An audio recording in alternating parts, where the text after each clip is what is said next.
Chapter 8 The Sun by Lois Lowry. Claire didn't attend the ceremony. Almost everyone in the community did, every year, but each facility needed to leave someone in charge, and Claire had volunteered to stay at the hatchery.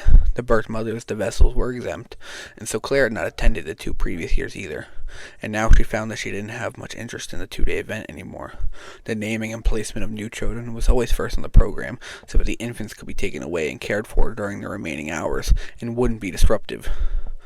Claire would have wanted desperately to attend the ceremony if her own child, Abe, she was trying to think of him now by the name she had overheard, were to be given to a parental pair.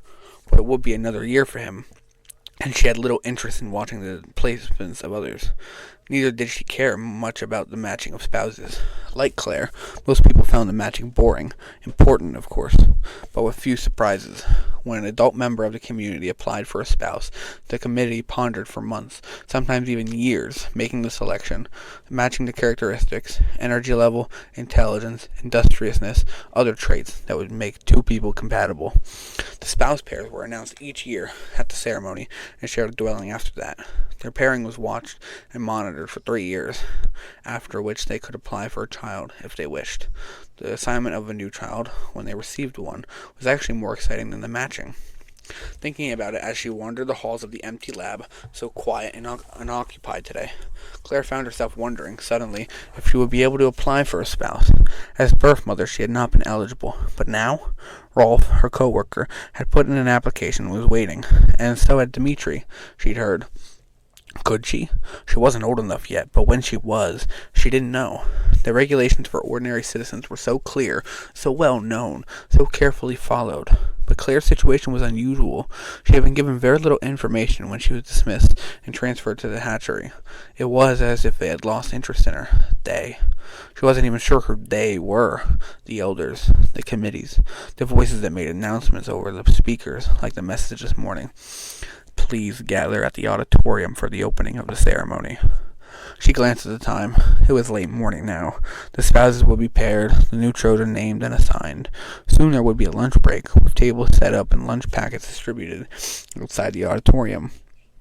Then they would reconvene for the beginning of the advance in age and the rituals of growing older. The younger children were presented in groups. All the 7s, for example, received their front button jackets, the 9s brought to the stage and given their first bicycles to great applause. Haircuts for all the 10s, with the little girls losing their braids, and then the sweepers coming quickly to the stage to remove the shorn hair.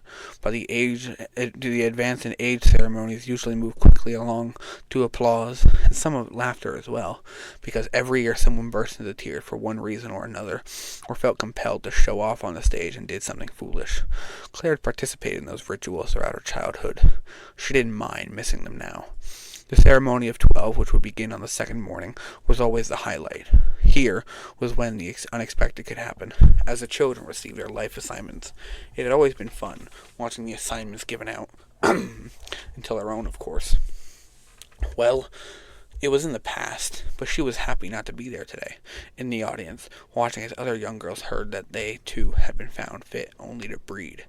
It seemed odd, the silence with everyone gone for the day. There was not much, really, for her to do. She was simply required to be there, to be certain nothing went awry.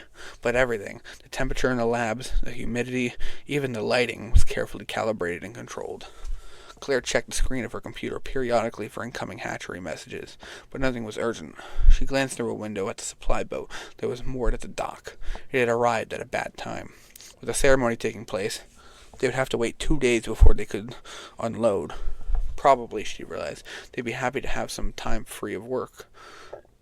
She wondered what the crew was doing on this unexpected vacation.